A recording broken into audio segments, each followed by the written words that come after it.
Hello everyone, in today's video I will be narrating stories that I found off of Reddit. If you enjoyed this video, make sure you subscribe to my channel, like this video, and comment something down below. But without further ado, let's get straight into these stories.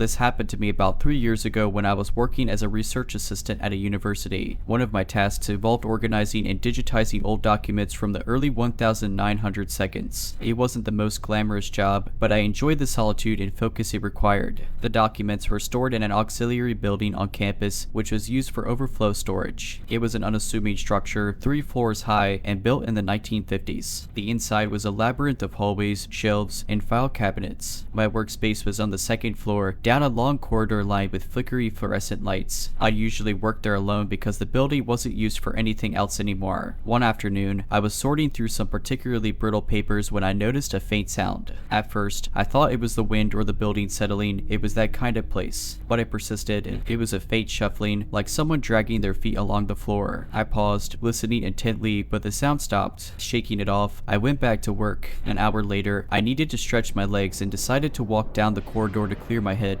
The long hallway seemed even darker than usual, and I felt a strange heaviness in the air. I told myself it was just my imagination. Halfway down the corridor, I noticed something odd. The door at the far end, one I'd never seen open before, was ajar. The door led to a storage room filled with unused furniture and broken equipment. No one else should have had access to it. My gut told me to turn back, but curiosity got the better of me. I walked toward the door, calling out, "Hello, is someone there?" No answer. I pushed the door open slowly. The room was dark, save for a sliver of light from a high window. I stepped inside and scanned the room. Nothing seemed out of place. I was about to leave when I heard it again, the shuffling sound, but closer this time, and my heart jumped into my throat. It was coming from behind me. I spun around and saw nothing but the dimly lit corridor. The sound stopped as suddenly as it started. I stood there, frozen, every instinct screaming at me to leave. But before I could move, the lights in the hallway flickered violently, plunging me into darkness for a split second. When they came back on, I saw it. At the far end of the corridor, there was a figure. It was tall, its outline hazy, like static on an old TV. It didn't move, didn't make a sound, but I felt its gaze, intense, heavy, suffocating. I don't know how long I stood there, staring, but I finally snapped out of it and bolted. I ran back to my workspace, grabbed my bag, and didn't stop running until I was outside in the sunlight. I reported the incident to campus security, but they found nothing, no signs of forced entry, no evidence that anyone else had been in the building. I quit the research assistant job the next day and never went back to that building. A few weeks later, I found myself scrolling through an old university forum. I don't know what possessed me to do it, but I searched for mentions of the auxiliary building. I expected to find nothing, just the usual posts about outdated facilities or broken heaters. What I found instead made my blood run cold. Buried deep in the archives was a thread from over a decade ago. The title was simple, "Weird Things in Building C." I clicked on it and started reading. The first few posts were mundane, complaints about drafts, dim lighting, and rumors of asbestos. But as I scrolled down, the comments became stranger. One user mentioned hearing footsteps in the hallways when they were certain they were alone. Another talked about finding doors unlocked that were supposed to be sealed shut. But the one that sent chills down my spine was from someone who described seeing a tall, static-like figure at the end of a corridor. The post was from 2007. The description matched exactly what I had seen. The hazy outline, the oppressive feeling, the way it didn't move but felt like it was staring right through you. One user replied, claiming it was just a trick of the old fluorescent lights, but the original poster insisted it wasn't. They wrote, "It wasn't just a shadow. It felt alive, like it wanted something from me." I tried to dismiss it as a coincidence, but then I read another comment that mentioned the storage room at the end of the corridor, the same room where I'd heard the shuffling sounds. Someone claimed that the room used to be a maintenance office back in the 1970s. According to their post, a janitor had died there under mysterious circumstances. The story went that he had a habit of staying late, working alone long after everyone else had gone home. One night, he never left.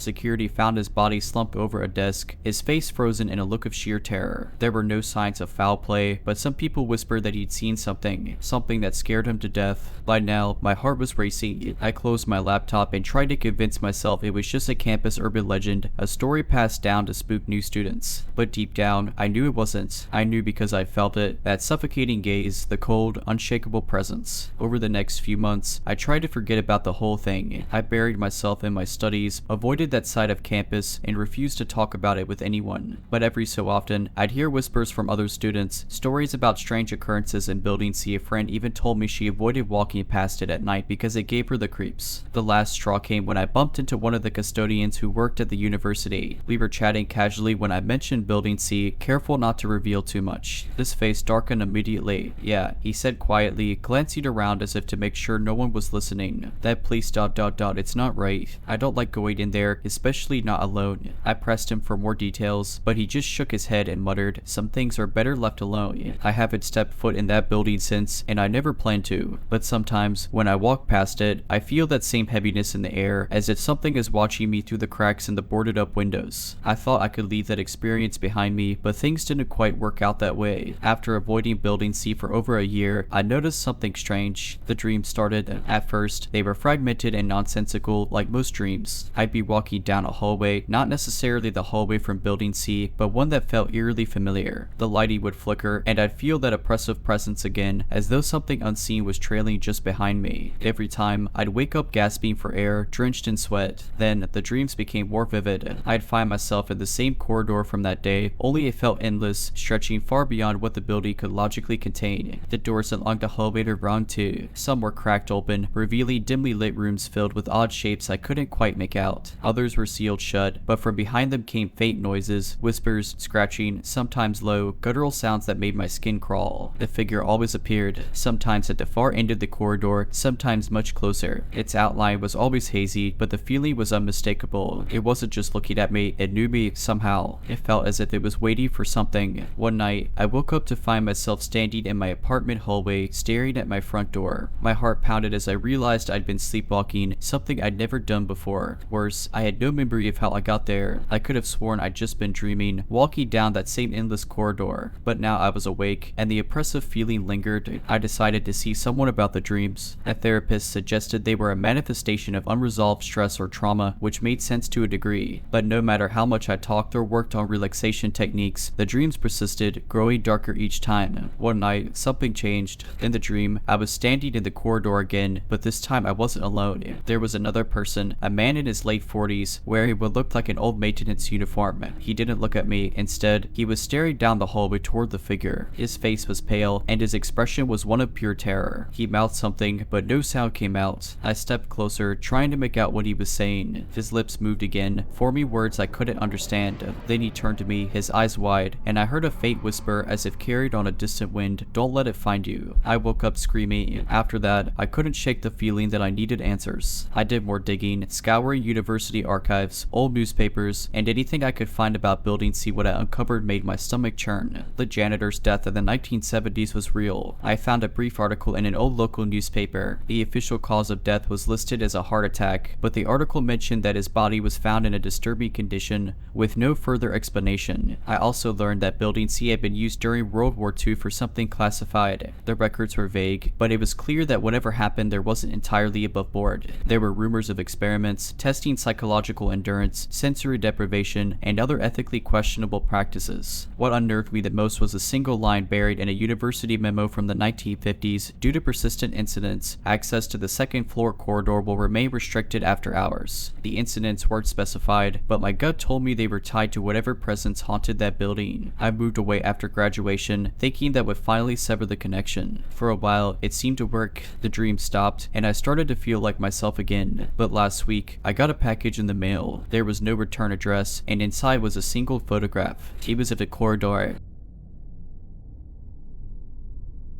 One late summer evening, I found myself driving along a windy coastal road in Northern California. The sun had dipped below the horizon, and a dense fog rolled in from the ocean, blanketing everything in an eerie, muted gray. I was heading home from visiting friends in a nearby town, and while the drive usually took only an hour, the poor visibility made it feel endless. I was alone, or so I thought. About 20 minutes into the drive, I noticed something peculiar. The headlights of a car appeared in my rearview mirror, faint and barely discernible through the fog. I didn't think much of it at first. After all, it was a public road, and it wasn't uncommon to encounter other late-night drivers. But as the minutes stretched on, the car stayed uncomfortably close behind me, mimicking my every turn and curve in the road. I tried to rationalize it. Maybe they were just being cautious in the fog, keeping me in sight as a guide. Still, a gnawing feeling settled in my stomach. To test my theory, I slowed down, almost to a crawl. The car behind me slowed as well. When I sped up again, they matched my pace, their headlights never wavering. My anxiety deepened. The road I was on had no streetlights, and the thick fog obscured the edges of the cliffs that dropped off into the ocean. There were no towns or gas stations for miles, just the twisty road, the fog, and the relentless car behind me. I considered pulling over to let them pass, but every turnout I encountered seemed too precarious. Besides, something in my gut told me it wouldn't make a difference. They weren't just following me to get ahead. After what felt like an eternity, I finally saw the faint glow of a roadside diner through the fog. Relief washed over me. I decided to pull in and wait there, hoping the car would pass me by. As I turned into the parking lot, the other car did something unexpected. It kept driving. I watched as its headlights disappeared into the fog, my heart still racing. For a moment, I felt silly. Maybe I had been overreacting, but I decided to go into the diner anyway to calm my nerves and get a cup of coffee before finishing the drive. The diner was nearly empty, save for an older man sitting at the counter and a young waitress. I ordered a coffee and took a seat by the window, keeping an eye on the road outside. For 10 minutes, nothing happened. No sign of the car, just the faint hum of the jukebox and the clink of dishes behind the counter. And then I saw it. The same headlights from before, slowly pulling into the parking lot. The car didn't park.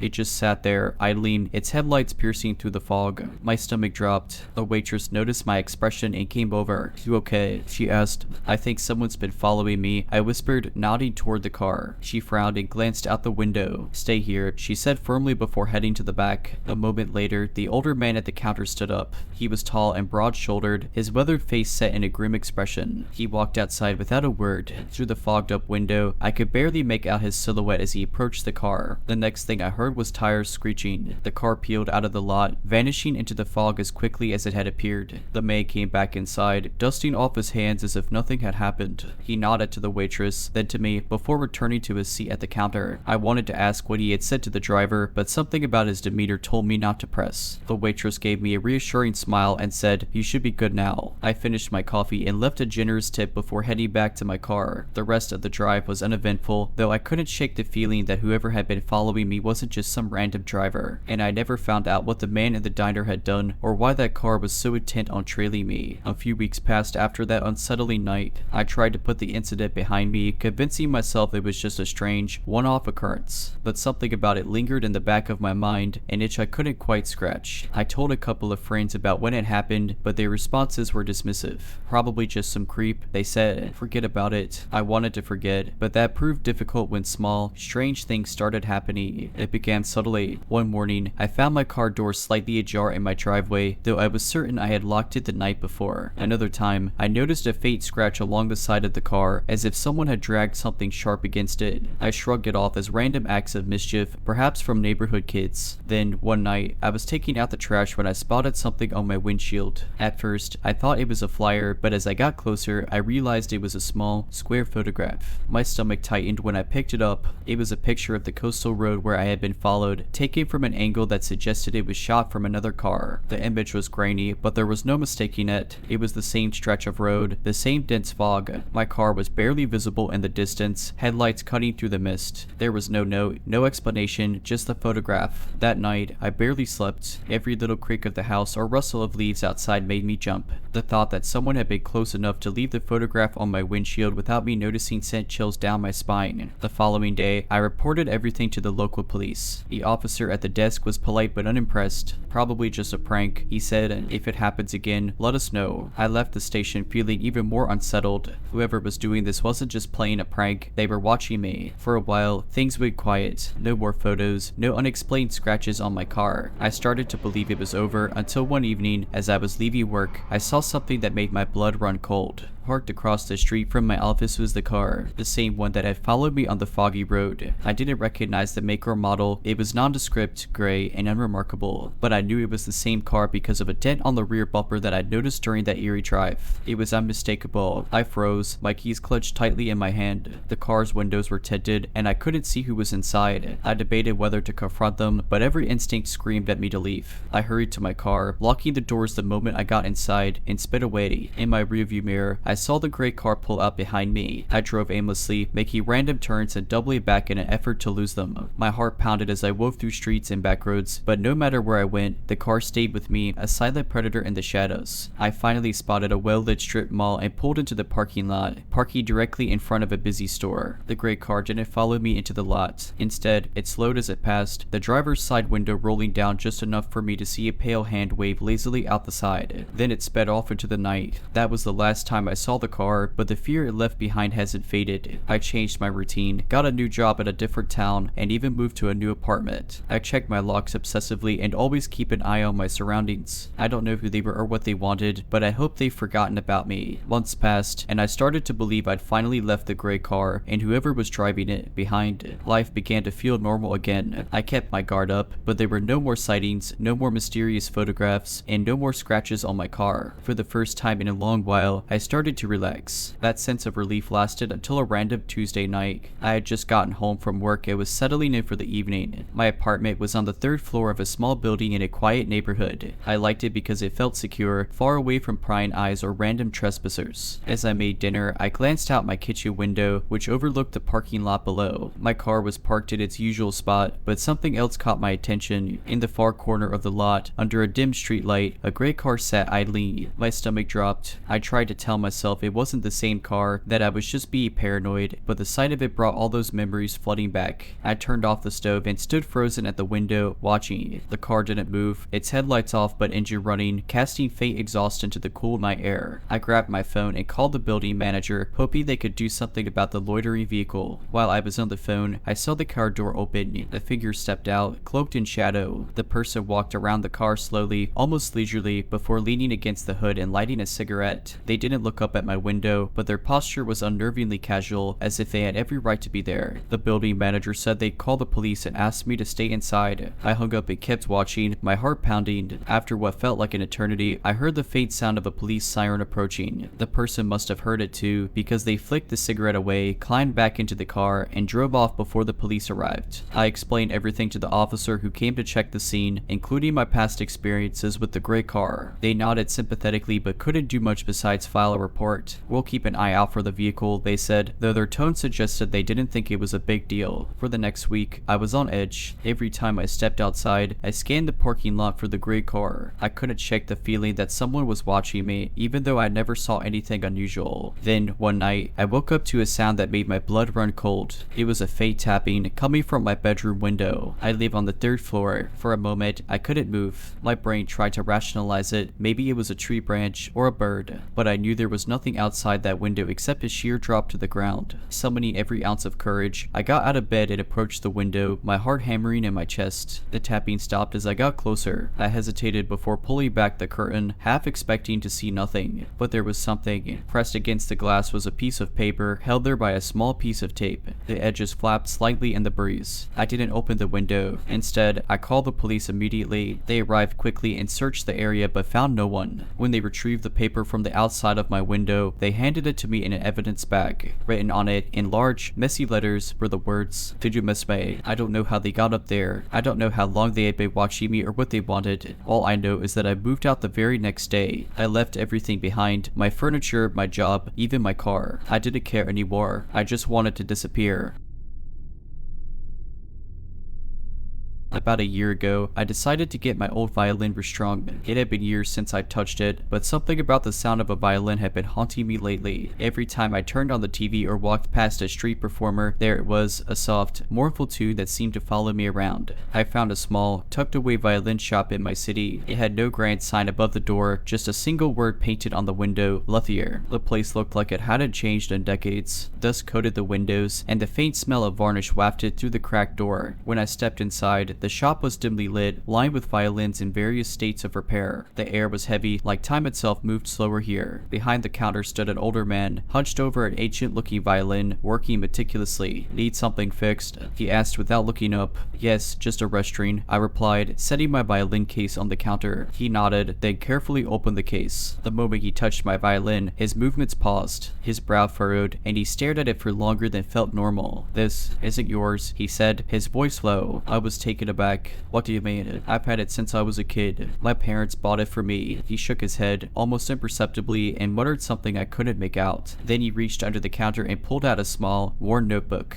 Flipping through it, he stopped on a page and placed it on the counter. There was a sketch of a violin. My violin, the distinct scratch on the back, the slightly warped bridge. It was identical. Below it was a date, 1896. "Where did you get this?" he asked again, this time with urgency. I told him the truth. My parents bought it secondhand when I was 12. I hadn't thought about it since. The old man's face darkened. "This violin belonged to someone who went missing over 100 years ago." I laughed nervously, thinking it was a joke, but his expression didn't change. He explained that the violin had been made by a luthier in Eastern Europe for a young prodigy named Elise. Elise had vanished without a trace after performing at a small town concert in 1897. Her violin disappeared with her. "Things like this don't just turn up," he said, his voice almost a whisper. At that moment, the shop door creaked open. A chill swept through the room, though I didn't see anyone come in. The man's face turned pale, and he backed away from the counter. "Take it and leave," he said suddenly, shoving the violin case into my arms. But, leave," he barked, his voice trembling.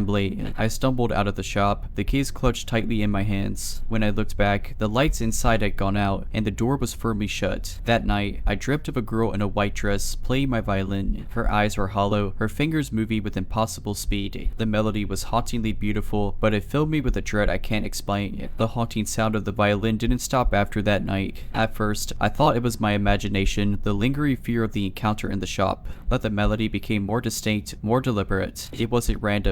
It was a tune I had never learned, but somehow it felt like it was being played for me, or worse, at me. I tried to ignore it, hoping it was a passing thing, but one night, I woke up to the unmistakable sound of strings. It was coming from the closet. My heart raced as I stared at the closed door, willing myself to believe it was a dream, but the music was too real, too sharp. I finally mustered the courage to approach the closet. My hands trembled as I opened the door. The violin case sat there, untouched, but the air around it felt heavy, almost alive. I slowly reached out and opened the case. The violin lay there, looking ordinary, but the strings were vibrating faintly as if someone had just stopped playing. I slammed the case shut and shoved it back into the closet. I didn't sleep for the rest of the night. The next morning, I decided I needed to get rid of it. I couldn't keep living like this. I drove to a pawn shop on the other side of town and tried to sell it. The shop owner, a middle-aged man with kind eyes, examined the violin closely. "This is a beautiful instrument," he said. "Where'd you get it?" I gave a vague answer, not wanting to recount the whole story. He nodded and offered me a modest amount of cash, which I accepted without hesitation. I left the shop feeling lighter, as if I'd finally freed myself from the weight of the violin. But that night, the music returned. I woke up to the sound of the same haunting melody, but this time it wasn't coming from the closet, it was coming from the living room.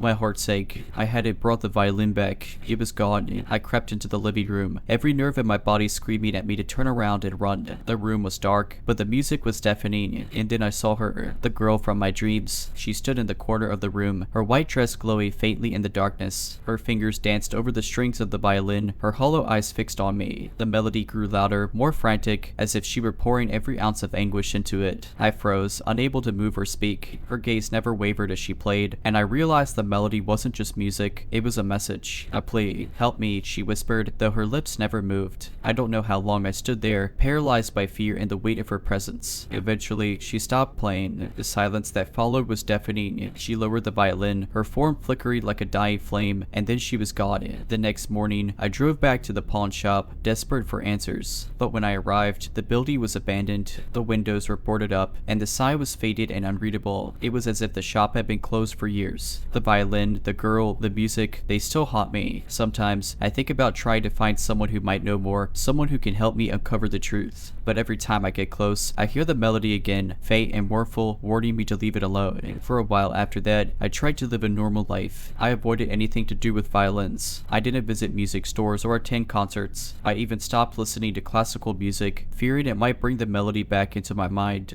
But the truth is, the violin, and whatever was tied to it, wasn't done with me. One evening, I was sorting through some old boxes in my apartment. I had been trying to distract myself from the lingering unease by cleaning out clutter. As I opened a box labeled miscellaneous, I felt a cold draft pass through the room. At first, I thought it was the air conditioning, but then I noticed something that made my stomach drop: a sheet of yellowed music paper sitting on top of the items in the box. I didn't put it there. It wasn't ordinary sheet music either. The notes were scrawled unevenly, almost frantically, as if written in haste or desperation. At the top of the page, a name was etched in faint, shaky handwriting: Elise. I stared at the page, torn between wanting to burn it and the nagging feeling that it held some kind of answer. Against my better judgment, I decided to take it to someone who might understand. There was a small music conservatory in the city known for its collection of rare and historical instruments. I made an appointment to meet with a professor there, a woman named Dr. Greer, who specialized in musical artifacts and folklore. When I showed her the sheet music, her reaction was immediate. Her face paled, and she gently pushed her glasses up her nose as she studied the notes. "Where did you get this?" she asked, her voice tight. I explained, omitting the more supernatural elements of the story. She listened intently, her expression growing darker with every word. "This melody," she said, tapping the sheet music, "is known among certain circles of musicians as the Wailing Song. It's believed to be cursed. Stories say it was written by a young violinist just before her death, Elise. If the legend is true, the song is said to call to the living, pulling them into her despair. Those who encounter it don't fare well." "What does that mean?" I asked, feeling a chill creep up my spine. Dr. Greer hesitated, then leaned in closer. "Those who hear it often experience strange phenomena, and those who try to play it vanish, just like Elise." I felt like the room was spinning. What should I do? She sighed and leaned back, looking older and wearier than she had a moment ago. "You need to get rid of it. Completely. The violin, the sheet music, everything. But you can't just throw it away. You need to take it somewhere where it won't be disturbed." I pressed her for specifics, but all she would say was that certain artifacts are best left in places where the restless dead cannot reach them. That night, I packed the violin and the sheet music into a sturdy case and drove out to the edge of town. There was an old chapel there, abandoned for decades, with a reputation for being a place where cursed things could be safely left. As I approached the chapel, the air grew colder. The melody began to play again, not from the violin, but from the wind, the trees, the very world around me. It felt like the song was alive, resisting my attempts to bury it. I stepped inside the crumbling chapel, placed the violin case and sheet music on the altar, and whispered a silent prayer. I don't know to whom or what I prayed, but I begged for it to be over. As I turned to leave, I felt a hand brush against my shoulder. Spinning around, I saw her again, Elise. She stood by the altar, her eyes hollow and sorrowful, the violin in her hands. "Thank you," she whispered, her voice like the faintest breeze. Then she lifted the bow to the strings and played one final, mournful note. The sound echoed through the chapel, resonating deep within my chest. And then she was gone. I left the chapel that night, not daring to look back. The violin, the music, the haunting, all of it stayed behind. It's been months since then, and I haven't heard the melody again. But sometimes, when I pass by the chapel on my way out of town, I feel the faintest tug, like a ghost of a song calling me back. I was on my way home from visiting my parents. It was a late Sunday evening, and the drive was long enough that I promised myself a stop for coffee halfway through. I pulled off at a small, unassuming diner I'd noticed on previous trips but never entered. The neon sign flickered a muted open, and the parking lot was mostly empty. Perfect, quick in and out. Inside, the place was surprisingly well kept for how desolate it looked outside. A smiley waitress waved me to any seat I wanted. The booths were red vinyl, the kind that squeaked when you shifted, and the scent of coffee and fried food lingered in the air. I slid into a corner booth and ordered a coffee and a piece of pie. That's when I noticed him. He sat at the counter, his back to me, hunched over a plate of food he wasn't eating. He was thin, almost gaunt, and wore a faded leather jacket that had seen better days. His shoulders moved subtly, like he was talking to himself, but I couldn't hear a sound. "Regular." The waitress was at my table, coffee pot in hand. I nodded and glanced toward the counter. "What's his deal?" I asked quietly. She glanced at him briefly, then leaned in and whispered, "He comes in every night, sits in the same spot, and never eats. Harmless. Just poverty." I tried to shrug it off, but there was something about the way his shoulders moved, like he wasn't just mumbling to himself, like he was responding to someone. My pie arrived, and I focused on my food, sneaking glances at him between bites. After a few minutes, I realized something unsettling. The man at the counter wasn't alone.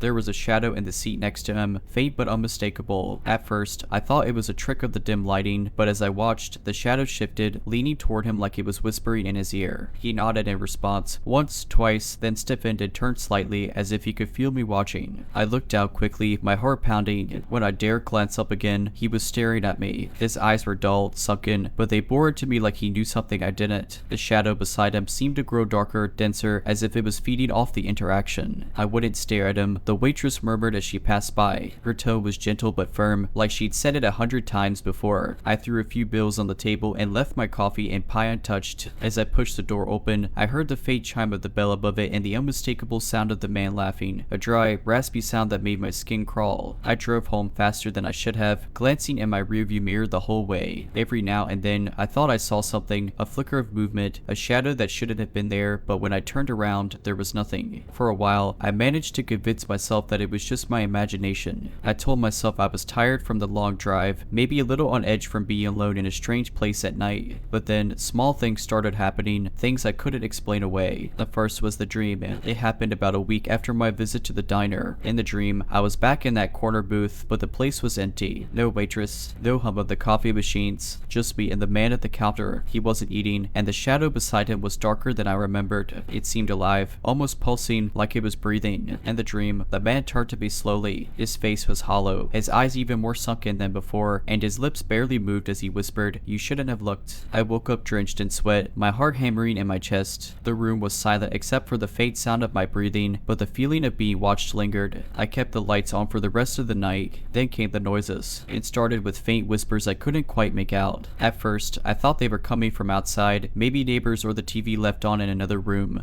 but they always seemed to follow me. In the shower, in my car, even at work. I couldn't escape them. One night, I heard laughter, that same dry, raspy laugh I'd heard in the diner. It came from just outside my bedroom window. My apartment is on the second floor. I stopped sleeping after that. A few days later, I noticed something new. Shadows, darker than they should be, seemed to stretch toward me whenever I wasn't looking directly at them. At first, I thought it was paranoia, but the movements became more distinct, more deliberate. I caught one crawling across the floor toward me while I was sitting on my couch. When I turned to face it, it froze, then dissolved into the dimness like it had never been there. I decided to retrace my steps. Maybe if I went back to the diner, I could get some answers, or at least confirm that the man and the shadow had been real. Against my better judgment, I drove back late one night, hoping to catch it as empty as it had been the first time. But when I got there, the diner was gone. The neon sign, the red vinyl booths, the cracked parking lot, all of it was gone. In its place was an overgrown lot with no sign of recent activity. A rusted for sale sign leaned precariously against a post, almost hidden by weeds. I got out of my car, my legs shaky, and walked to where the front door should have been. There was nothing, no foundation, no debris, just dirt and wild grass. As I stood there, I felt it again, that suffocating sense of being watched. The air grew colder, and the shadows around me deepened unnaturally, even though the moon was bright overhead.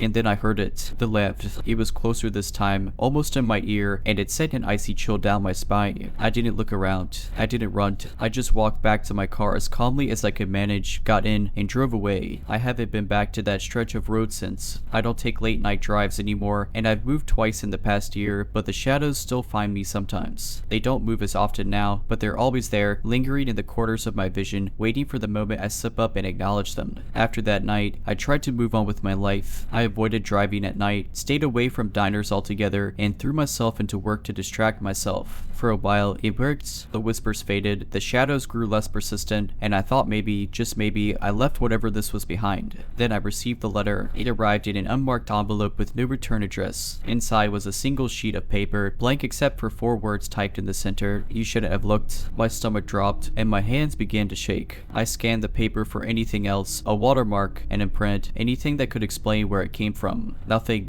It was as if it had materialized out of nowhere. I tried to rationalize it. Maybe it was a prank. Maybe someone I told about the diner had decided to mess with me, but I hadn't told anyone, not a single soul. That night, the shadows came back. I was lying in bed, staring at the ceiling, too afraid to close my eyes. I kept my bedside lamp on, hoping the light would keep them at bay. It didn't. The shadows crept in slowly, pulling in the corners of the room, stretching up the walls. They didn't move like normal shadows, they flowed, like ink spreading through water. And then I saw it. A figure stood at the foot of my bed, barely distinguishable from the darkness surrounding it. It was tall, impossibly thin, and its head tilted as if studying me. I couldn't make out any features, but I felt its eyes on me, boring into my soul. My chest tightened, and I realized I couldn't move. It was as if the air itself had turned to concrete, pinning me in place. The figure leaned closer, and for the first time, I heard its voice. voice. It wasn't a whisper or a laugh. It was a low, guttural sound that made my entire body tremble. "You saw us, now we see you." The lights in my room flickered, then went out completely. I wanted to scream, but my throat was locked. The figure dissolved into the shadows, which swirled around me like a living storm. Then, as quickly as they'd appeared, they were gone. The lights flickered back on, and the room was empty. I didn't sleep that night. I haven't slept much since. Over the next few weeks, things escalated. Objects in my apartment started moving on their own. Small things at first, like a book shifting into a pen rolling off the desk. But then it got worse. Doors slammed in the middle of the night. My reflection in the bathroom mirror would linger a second too long after I moved. And always, just at the edge of my vision, the shadows waited. One night, desperate and terrified, I decided to burn the letter. I thought maybe destroying it would sever whatever connection had been made. I lit a match and held it to the paper, watching as the flames consumed the words. For a moment, I felt relief. But then, as the last ember died out, I heard the laugh again. It was louder this time, closer. The room grew cold, and the shadows erupted around me, darker and more aggressive than ever before. The figure appeared again, its head tilting in that same unnerving way. This time, it spoke clearly. "It doesn't work like that. I don't know what it wants from me. I've tried everything. Moving, cleansing rituals, even reaching out to paranormal experts. Nothing stops it. The shadows still follow me, growing bolder with each passing day. I'm writing this as a warning. If you ever see something you're not meant to see, if you feel that creeping sense of dread and your instincts scream for you to look away, listen to them." I didn't, and now, I'm not sure I'll ever be free.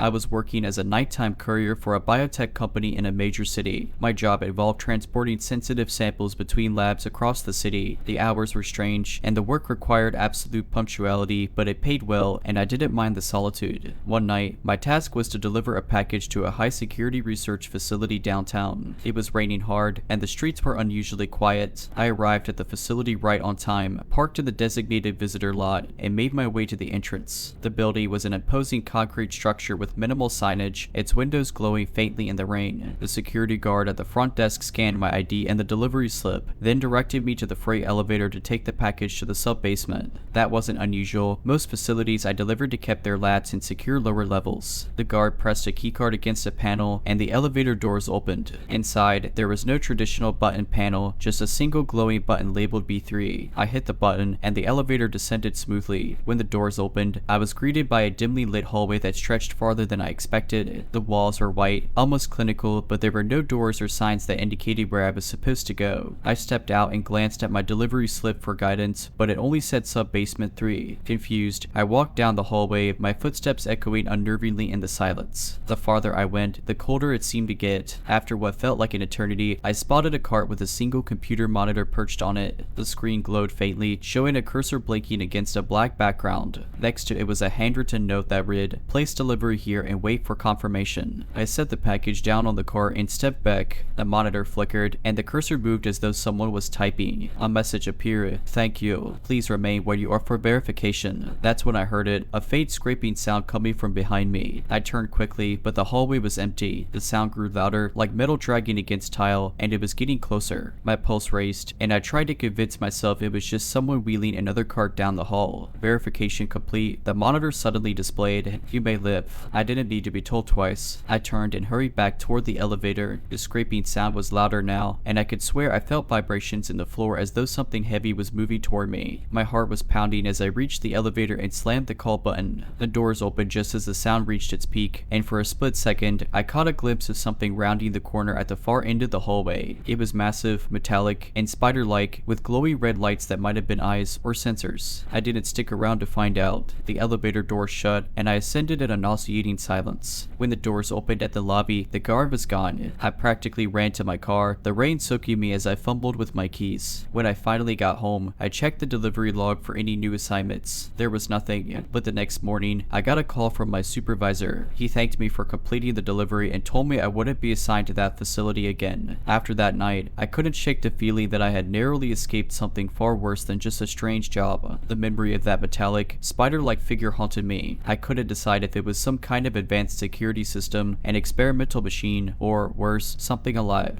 Every time I closed my eyes, I saw those glowy red lights moving toward me. About a week later, I received an envelope in the mail with no return address. Inside was a single sheet of paper. It had no heading or signature, just a typed message in small, plain font. "Thank you for your service. Your discretion is appreciated." That was it. No mention of the company, no follow-up about the job, and no further explanation. I immediately thought about quitting, but the courier service had always treated me well, and the pay was hard to pass up. Still, I made it clear to my supervisor that I wouldn't take any more night deliveries to that facility or any facility for that matter. He didn't question me. In fact, he seemed almost relieved. For months, I avoided downtown. Even when I got daytime assignments in the city, I found myself scanning every building for any sign of that concrete structure. I never saw it again. It was as if the place had vanished. Then one evening, just as I was beginning to convince myself it was all in my head, something happened that made me question everything all over again. I was at home, scrolling through my phone, when a notification popped up from an unfamiliar app I didn't remember installing. The icon was blank, just a gray square, and the app's name was a series of numbers, 173,045B3. Curiosity got the better of me, and I opened it. The screen went black for a moment, then displayed a single line of text: "Remain where you are for verification." My heart sank. I felt that same icy fear from the night in the sub-basement. It didn't make sense. How could this app know where I was? I immediately deleted it and turned off my phone, but the feeling of being watched stayed with me all night. The next morning, my phone had reset itself. All my apps, photos, and contacts were intact, except for one thing: my recent calls log was completely wiped. I told myself it was just a glitch, but deep down, I knew better. That was the last straw. I quit my job the same day. My supervisor didn't ask why, but I could see something in his expression, something that told me he understood. Maybe he'd had his own experience, or maybe he just knew better than to ask. Even now, years later, I feel uneasy talking about it. Every so often, I'll see a blank gray app icon flash on my phone screen for a split second before disappearing. I've changed phones, changed numbers, even moved to a different city, but it still happens. Always fleeting, always just long enough to remind me. Life after quitting the courier job was uneventful for a while, but the subtle reminders of that night never fully went away. Every now and then, I'd catch fleeting glimpses of the gray app icon or receive strange notifications with timestamps and codes I couldn't decipher. Each time it happened, I'd remind myself that I was far away from the city, from that building, and that whatever it was couldn't possibly follow me this far. At least, that's what I told myself. One evening, months after I had moved, I decided to clean out my email inbox. Buried deep in my spam folder was a message with no subject line, sent from an address that was just a string of random letters and numbers. Normally, I'd delete something like that without a second thought, but my curiosity got the better of me. Against my better judgment, I opened it. The email contained only two things: a photo attachment and a single line of text. The text read, "You've been observed." I hesitated before opening the photo, but I couldn't stop myself. It was a blurry image of what appeared to be my old courier van parked outside the concrete building. The timestamp on the photo was from the night of the delivery to sub-basement 3. At first, I thought it was just a strange coincidence. Maybe someone in the facility had taken the photo for documentation. But then I noticed something chilling. In the reflection of the van's side mirror, barely visible, was a shadowy figure. Its shape was distorted, but it looked unnervingly like the spider-like machine I'd seen in the sub-basement hallway. The glowy red eyes were unmistakable. I deleted the email immediately, but it didn't matter. Over the next few weeks, the strange occurrences escalated. The gray app icon returned, this time staying on my phone's home screen no matter how many times I tried to delete it. My internet searches were interrupted by random redirects to websites filled with strings of gibberish. And then came the letters. Handwritten notes started showing up in my mailbox, each one containing cryptic messages like, "The process has begun, and you are part of the system." The handwriting varied, as if different people had written them, but they all had the same ominous tone. I had no idea what process they were referring to, but I was too terrified to try to find out. The breaking point came one night when I woke up to a loud humming noise coming from outside. I cautiously peered out my window and froze. Parked across the street, partially hidden in the shadows, was a black van. It wasn't the same van I had driven during my courier days, but it was eerily similar. The headlights were off, but the faint glow of a computer screen was visible through the windshield. As I watched, someone or something stepped out of the van. Its movements were jerky and unnatural, and it was too dark to make out any details. But what scared me most was that it didn't approach my house. Instead, it walked to a nearby streetlight and looked directly up at the camera mounted on the pole. Then, almost mechanically, it turned its head toward my window. I didn't stick around to see what happened next. I grabbed a bag, threw in a few essentials, and drove straight to a motel on the other side of town. I haven't been back to that house since. I don't even know if I'm safe now, or if I've just delayed the inevitable.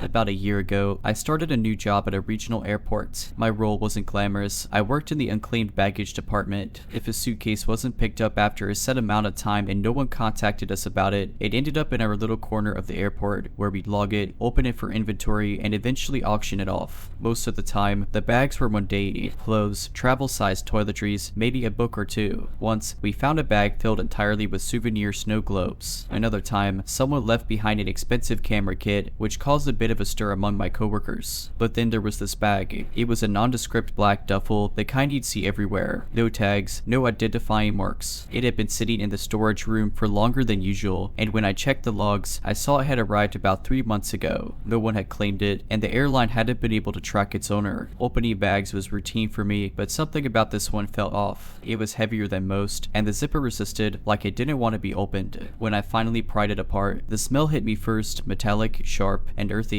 Inside, there were only 3 things: a pair of muddy hiking boots, a crumpled map, and a jar filled with some kind of thick, dark liquid. The map was hand-drawn and detailed, with strange symbols I didn't recognize scattered across its surface. It looked old, like something you'd find in a history museum. The hiking boots were covered in dried mud, and the soles were worn as if someone had walked for miles in them. But it was the jar that truly unnerved me. It was sealed tightly, with no labels or markings, and the liquid inside was so dark that I couldn't see through it. When I held it up to the light, something floated to the top, small and pale, like a tooth or a fragment of bone. I called my manager over, who took one look at the contents and decided to report it to airport security. They weren't as curious as I was. They sealed the bag up and said they'd handle it. That was the last I thought about it until a few nights later. I was working late, finishing up some paperwork, when I heard a knock on the office door. The unclaimed baggage office is tucked away in a quiet part of the airport, far from the main terminals, and we rarely got visitors after hours. I opened the door, expecting to see a coworker, but there was no one there. The hallway outside was empty, but something caught my eye. Sitting on the floor, right in front of the door, was the same black duffel bag. I froze. There was no way it could have been there. Security had taken it. I distinctly remembered them walking away with it. And yet, here it was, looking exactly as it had before. This time, I didn't open it. I grabbed my bag, locked the office, and left as quickly as I could. As I walked to my car, I kept glancing over my shoulder, half expecting to see someone following me. The parking lot was empty, but I couldn't shake the feeling that I wasn't alone. The next morning, I told my manager what had happened. He assured me the bag was gone, security had logged it and sent it off for further investigation. He even showed me the paperwork to prove it, but I knew what I saw. And every time I pass that storage room, I feel a chill. I still work at the airport, but I've requested to transfer out of unclaimed baggage. It's been months since I transferred out of unclaimed baggage, and for a while, things seemed to settle down. I moved to the lost and found desk, which is more straightforward: keys, wallets, the occasional forgotten jacket. No strange maps, no ominous jars. I started to convince myself that maybe I had overreacted, that my imagination had gotten the better of me. But then things started happening again. It began with small, almost laughable coincidences. I'd be logging a lost item, and the system would suddenly freeze, only to display an error with the exact same timestamp as the night I found the bag. My office phone would ring, but when I answered, there'd be only static on the other end. One evening, I was closing up when I noticed something tucked under the counter, a piece of paper folded into a neat square. I unfolded it, and my stomach dropped. It was the same hand-drawn map from the duffel bag, down to the strange symbols and intricate details. Only this time, there was something new. A red circle had been drawn in one corner, with an arrow pointing to it and the words, "Not much time left." I threw the map away, telling myself someone was playing a prank, though I couldn't figure out who. None of my coworkers knew about the bag. I made sure of that. The next day, the phone call started again. Static, a faint hum, and what sounded like faint whispers, too garbled to understand. I tried to trace the calls, but they always came from unlisted numbers. My manager brushed it off as a technical issue, but I knew better. Whatever was happening wasn't random.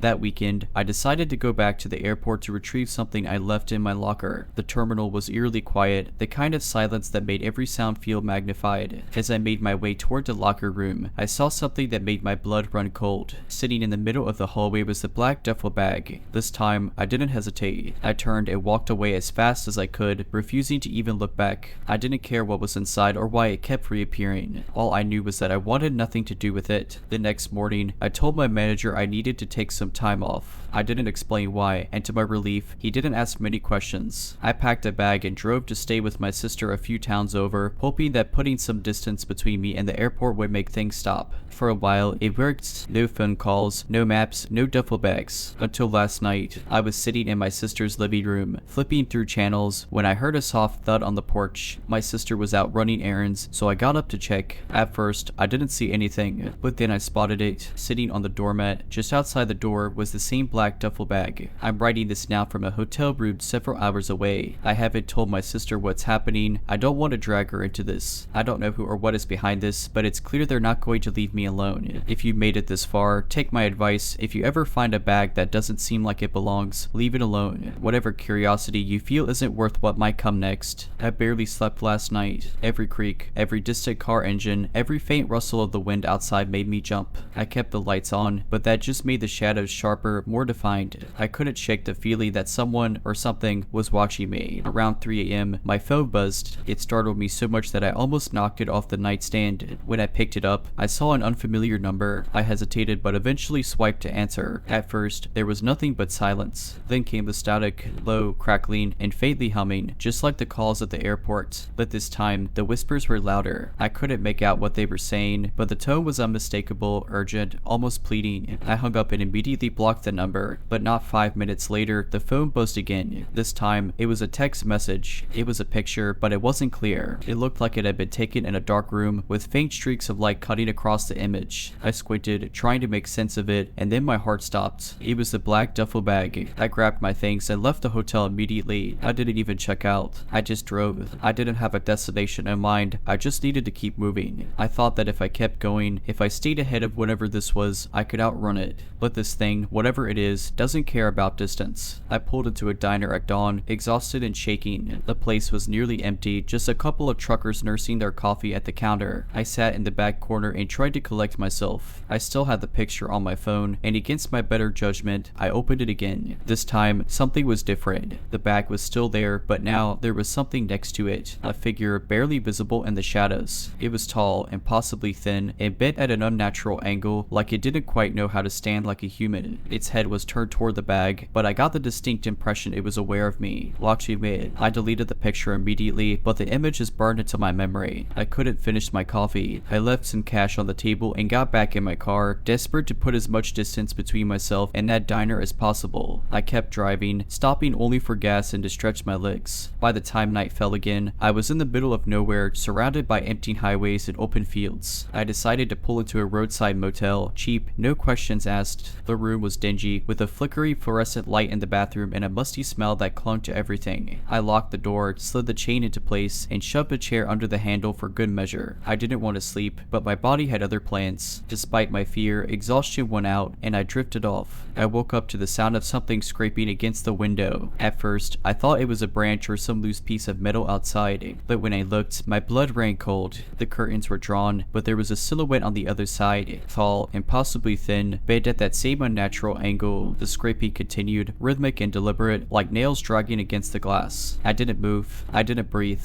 I just stared, hoping, praying that it would go away. Then it stopped. For a moment, the silence was worse than the noise. I stayed frozen, my eyes locked on the window, and then I heard it, a soft, deliberate knock at the door. I don't remember much after that. I think I grabbed my car keys and bolted out of the motel room, leaving everything behind. I drove through the night, not stopping until the sun came up. Now, I'm sitting in another motel room, miles away, writing this down because I don't know what else to do. I'm tired of running, but I don't know how to make this stop. Every time I think I've left it behind, it finds me again, and I can't shake the feeling that it's getting closer. I used to work at a small, family-owned bakery in the middle of a busy city. It was the kind of place people stopped by for their morning coffee and pastries before heading to work. My shift started at 4 a.m., long before the first customer arrived. The bakery had a large walk-in freezer at the back where we stored extra supplies, bags of flour, boxes of butter, trays of frozen dough. The freezer was nothing fancy, metal shelves lining the walls, a single, dim light bulb overhead, and a thick, heavy door that always groaned ominously when you opened it. One morning, about a month into the job, I arrived for my shift as usual. It was dark outside, the streets quiet except for the occasional rumble of a passing garbage truck. I unlocked the bakery, turned on the lights, and started prepping for the day. Half an hour later, I realized we were low on butter. I grabbed my jacket, it was always freezing in there, and headed to the walk-in. The door creaked as I pulled it open, and the cold air rushed out to greet me. I stepped inside and began stacking boxes onto a cart. I heard the door creak again behind me, but I didn't think much of it. Sometimes the hinges settled strangely after being opened opened. Then I felt it, the sensation of being watched. Turning around, I saw nothing, just the metal shelves and stacks of frozen goods. I shook it off, telling myself it was just my imagination playing tricks in the eerie quiet. I was about to wheel the cart out when I heard a sound, a faint, almost imperceptible tapping. It came from the far corner of the freezer, just beyond the shelves. I froze, staring at the spot, and it was too rhythmic to be the hum of the freezer motor. Hello, I called, my voice shaky and echoing in the small space. The tapping stopped. I waited, every nerve on edge, but there was no response. I decided I must have imagined it. The freezer played all kinds of weird tricks with sound, right? I pushed the cart toward the door and left the freezer, slamming the heavy door shut behind me. The rest of my shift passed uneventfully. I didn't tell my coworkers about the sound. I didn't want to seem jumpy or unprofessional. The next morning, it happened again. This time, the tapping started as soon as I entered the freezer. It was faster now, almost frantic. I tried to pinpoint where it was coming from, but it seemed to shift, first in the far corner, then above me, then closer. I shouted again, louder this time. Who's there? The tapping stopped abruptly, and the silence that followed was suffocating. I backed out of the freezer without even grabbing what I needed and slammed the door shut. I told the manager about it later that day, and she brushed it off as old machinery acting up.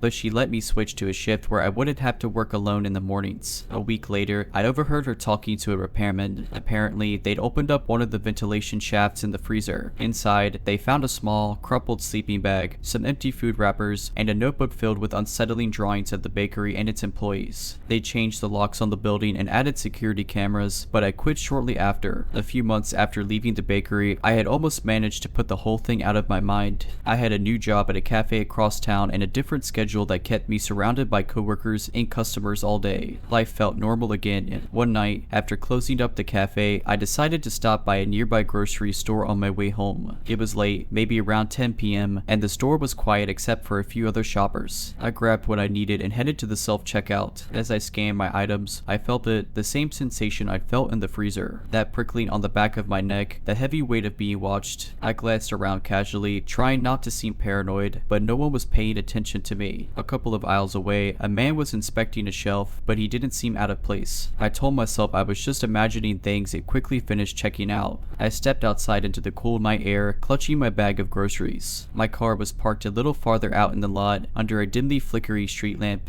As I walked toward it, I heard footsteps behind me, slow, deliberate. My heart raced as I picked up my pace, and so did the footsteps. I reached my car and fumbled with the keys, dropping them in my panic. The footsteps were close now, too close. I whipped around, ready to confront whoever it was, but no one was there, just the empty parking lot, stretching into darkness. I grabbed my keys, jumped into my car, and locked the doors. As I started the engine, I scanned the lot one more time. In the corner of the lot, partially obscured by shadows, I saw a figure standing still, watching. I didn't wait to see if they'd move. I sped out of there, heart pounding. When I got home, I double-checked all the locks on my doors and windows before crawling into bed, unable to shake the feeling that something was still out there. The next day, I tried to convince myself it was just a random coincidence, maybe someone who happened to be heading in the same direction. But I couldn't ignore the unease that lingered. About a week later, I found something tucked under my windshield wiper after work. A small, crumpled piece of paper. My stomach dropped as I unfolded it and saw a crude drawing of the bakery's walk-in freezer. Inside was a stick figure labeled with my name. I went straight to the police, but they didn't have much to go on. The cameras in the cafe parking lot didn't cover the far end where my car was parked. They said they'd keep an eye on things, but I could tell they didn't think it was serious. I don't know who or what is behind this. I've moved twice since then, and I've changed jobs again. I don't use the same routes or routines, and I avoid places with bad lighting or limited visibility. Months turned into a year, and life had finally begun to feel normal again, or at least as close to normal as it could. I hadn't received any more notes, drawings, or strange encounters. I'd started to believe that whatever had happened was over, that maybe it had just been some sick prank that had run its course. But I was wrong. One evening, after a long shift at my new job, I was walking back to my apartment. I lived in a busy area with plenty of foot traffic, so I felt relatively safe, even at night. The street lights were bright, and the sidewalks were crowded with people heading to and from bars and restaurants. It wasn't the kind of place where you'd expect anything unusual to happen. As I approached my building, I noticed something odd. My apartment's window, on the third floor, was glowing faintly. It wasn't the usual warm light of a lamp.